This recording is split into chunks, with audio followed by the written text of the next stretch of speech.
ओम नमः शिवाय। आप सभी का हमारे YouTube चैनल पर बहुत बहुत स्वागत है। आइए जानते हैं वर्ष 2023 वैशाख मास शुक्ल पक्ष में प्रदोष का व्रत कब किया जा रहा है। तो जानेंगे प्रदोष व्रत के शुभ मुहूर्त के बारे में, पूजा विधि, महत्व के बारे में। इस दिन क्या करना चाहिए, नहीं करना चाहिए, किन बातों का ध्यान रखना चाहिए। तो आइए जानते हैं इन सबों के बारे में। हर माह के कृष्ण पक्ष और शुक्ल पक्ष की त्रयोदशी तिथि के दिन जब भी प्रदोष काल का समय प्राप्त होता है, उस दिन प्रदोष व्रत को किया जाता है। और जिस दिन भी प्रदोष का व्रत पड़ता है, उस दिन के नाम से उसे जाना जाता है। हर प्रदोष व्रत का अपना अपना विशेष महत्व माना गया है। प्रदोष व्रत के दिन विशेष प्रकार से भगवान शिव को प्रसन्न करने के लिए प्रदोष काल के समय में पूजन किया जाता है। प्रदोष काल का समय, जो कि सूर्यास्त से 1 घंटे पहले और सूर्यास्त के 1 घंटे बाद तक के बीच का जो समय होता है, वह समय प्रदोष काल का होता है। और इसी दौरान भगवान शिव, माता पार्वती, साथ में शिव परिवार का पूरे विधि विधान के साथ पूजन करना चाहिए। इससे भगवान शिव जी अति प्रसन्न होते हैं और अपने भक्तों के सभी प्रकार के दुख और कष्ट को दूर कर देते हैं। प्रदोष व्रत को रखने से 100 गायों को दान करने के बराबर पुण्य फलों की प्राप्ति होती है। प्रदोष का व्रत अगर रविवार के दिन पड़ता है, तो उस व्रत को रखने से आयु आरोग्यता की प्राप्ति होती है। सोमवार के दिन अगर प्रदोष व्रत हो, उस दिन के व्रत को रखने से अभिष्ट सिद्धि की प्राप्ति होती है। मंगलवार के दिन अगर प्रदोष व्रत हो, उस दिन के व्रत को रखने से रोगों से मुक्ति और स्वास्थ्य लाभ की प्राप्ति होती है। बुधवार के दिन अगर प्रदोष का व्रत हो, उस दिन के व्रत को करने से सभी प्रकार के कामना सिद्ध होते हैं। गुरुवार के दिन अगर प्रदोष व्रत पड़े, तो उस दिन के व्रत को करने से शत्रुओं का विनाश होता है और शत्रुओं पर विजय की प्राप्ति होती है। शुक्रवार के प्रदोष व्रत को, जो कि सौभाग्य और स्त्री की समृद्धि के लिए शुक्र प्रदोष का व्रत करना चाहिए। शनि प्रदोष व्रत को रखने से, शनिवार के दिन अगर प्रदोष व्रत हो, तो उस दिन के व्रत को रखने से संतान लाभ की प्राप्ति होती है। जब भी जिस कामना के लिए आप व्रत धारण करते हो, तो उसी दिन से उस व्रत को आरंभ करना चाहिए। जब भी प्रदोष का व्रत करे, तो भगवान का पूर्ण श्रद्धा भक्ति भाव के साथ प्रदोष व्रत के दिन चाहिए कि इस दिन सुबह उठ करके नित्य क्रियाओं से निवृत्त होकर के गंगा नदी में या घर के नहाने के पानी में थोड़ा सा गंगा जल मिला करके स्नान करना चाहिए।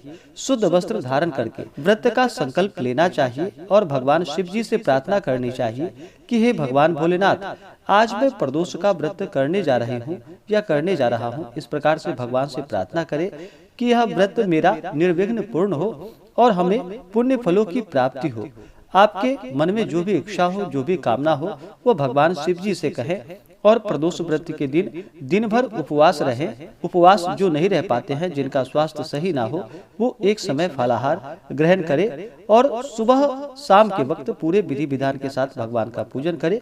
विशेष प्रकार से शाम के समय में, प्रदोष काल के समय में, प्रदोष काल का समय, जो कि सूर्यास्त से 1 घंटे पहले और 1 घंटे बाद तक का बीच का समय, यह प्रदोष काल का होता है।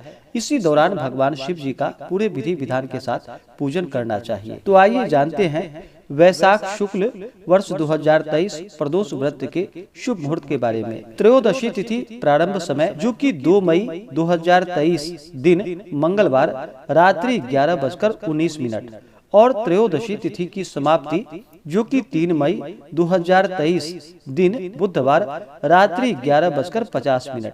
तो हमें प्रदोष व्यापनी के अनुसार जो समय प्राप्त हो रहा है, वह समय 3 मई 2023 दिन बुधवार को प्रदोष व्रत के लिए समय प्राप्त हो रहा है। तो सभी इस दिन व्रत को धारण करेंगे। 3 मई को बुधवार को, जो कि सूर्योदय का समय सुबह 5:21 और सूर्यास्त शाम 6:30। तो सूर्यास्त से 1 घंटे पहले और 1 घंटे बाद तक के बीच का समय प्रदोष काल का होता है। तो शाम 5:30 से शाम 7:30 तक प्रदोष काल के समय में भगवान शिव जी का पूरे विधि विधान के साथ पूजन करें। 3 मई को राहु काल का जो समय होगा, वह समय सुबह 11:55 से दोपहर 1:34 तक राहु काल का समय होगा। नक्षत्र, जो कि हस्त नक्षत्र, रात्रि 8:56 तक। उसके बाद चित्रा नक्षत्र। योग, जो कि प्रदोष व्रत के दिन हर्षण योग होगा सुबह 11:26 तक। उसके बाद वज्र योग, तो इस दिन भगवान का पूरे विधि विधान के साथ भगवान शिव जी का मंदिर में या घर पर ही पूजन करना चाहिए। घर पर अगर पूजन करते हो तो एक अच्छा सा जगह ले, जैसे कि अपने घर के ईशान कोण में एक चौकी लगाए। चौकी पे भगवान शिव जी के निमित्त सफेद वस्त्र और माता पार्वती के निमित्त लाल वस्त्र बिछा करके मंडप को 5 रंगों से बना करके सजाए और वहीं पर पूर्व या उत्तर दिशा की ओर मुख करके बैठे और भगवान का पूरे विधि विधान के साथ पूजन करे।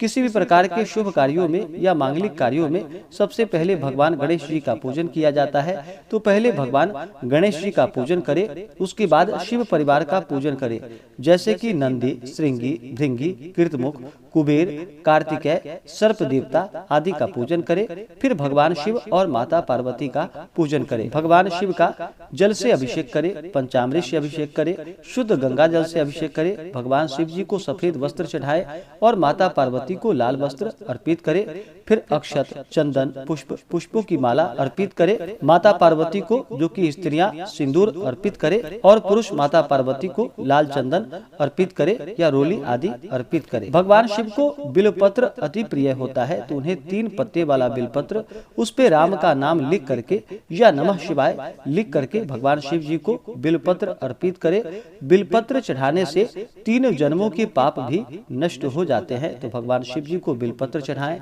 फिर भांग, धतूरा, शमी पत्र आदि अर्पित करे। फिर धूप और दीप माता पार्वती और भगवान शिव जी को दिखाए। नैवेद्य का भोग लगाए, जो भी ऋतु फल हो या दूध से बने हुए वस्तु, मिठाई आदि हो, भगवान को अर्पित करे। जल से आचमनी करवाएं, द्रव्य दक्षिणा चढ़ाएं। मुख शुद्धि के लिए पान पत्र, सुपारी, लौंग, इलायची के साथ में अर्पित करे। उसके बाद फिर प्रदोष व्रत का कथा श्रवण करे, भगवान शिव के स्तोत्रों का पाठ या श्रवण करे, भगवान की आरती करे। इस प्रकार से प्रदोष व्रत के दिन भगवान का पूरे विधि विधान के साथ पूजन करना चाहिए। और प्रदोष व्रत का पारण, जो कि अगले दिन जाकर के सूर्योदय होने के बाद व्रत का पारण किया जाता है। जो भी प्रदोष का व्रत करते हैं, प्रदोष व्रत के दौरान कुछ बातों का ध्यान रखना चाहिए। व्रती को इस दिन किसी के ऊपर क्रोध नहीं करनी चाहिए। अपने मन में किसी के प्रति या द्वेष का भाव नहीं लाना चाहिए। व्रत के दौरान ब्रह्मचर्य का पालन करना चाहिए। तामसिक वस्तुओं का प्रयोग बिल्कुल भी नहीं करना चाहिए। फलाहार आदि का आप एक समय सेवन कर सकते हैं अगर उपवास नहीं रह पाते हैं तो। नहीं तो प्रदोष व्रत में, जो कि प्रदोष काल के समय में भगवान शिव जी का पूजन करने के बाद आप फल आदि ग्रहण कर सकते हैं, प्रसाद ग्रहण कर सकते हैं। तो इस दिन भगवान का पूरे विधि विधान के साथ पूजन करे, कथा श्रवण करे, भगवान शिव जी के स्तोत्रों का पाठ करे। ओम श्री उमा महेश्वराभ्याम नमः इन मंत्रों का जप करे या ओम नमः शिवाय आदि मंत्रों का जप करे। इससे भगवान शिव जी अति प्रसन्न होते हैं और अपने भक्तों के सभी प्रकार के दुख और कष्ट को दूर कर देते हैं। प्रदोष व्रत कम से कम 26 त्रयोदशी व्रत को रखना चाहिए। अगर उसके बाद नहीं रख पाए तो व्रत का उद्यापन करके व्रत को पूर्ण करना चाहिए। तो भगवान का पूरे विधि विधान के साथ पूजन करे। इससे भगवान शिव जी अति प्रसन्न होते हैं और अपने भक्तों के सभी प्रकार के दुख और कष्ट को दूर कर देते हैं। तो आशा करता हूँ कि यह जानकारी आपको अच्छा लगा हो। ऐसे ही जानकारियाँ प्राप्ति के लिए चैनल पे अगर आप नए हैं तो चैनल को लाल बटन दबा करके सब्सक्राइब करें, साथ में बेल आइकन घंटी को दबाएं ताकि मेरे वीडियो का नोटिफिकेशन आपको समय से मिलता रहे। वीडियो को लाइक करें, शेयर करें। मिलते हैं फिर अगले वीडियो में, तब तक के लिए धन्यवाद।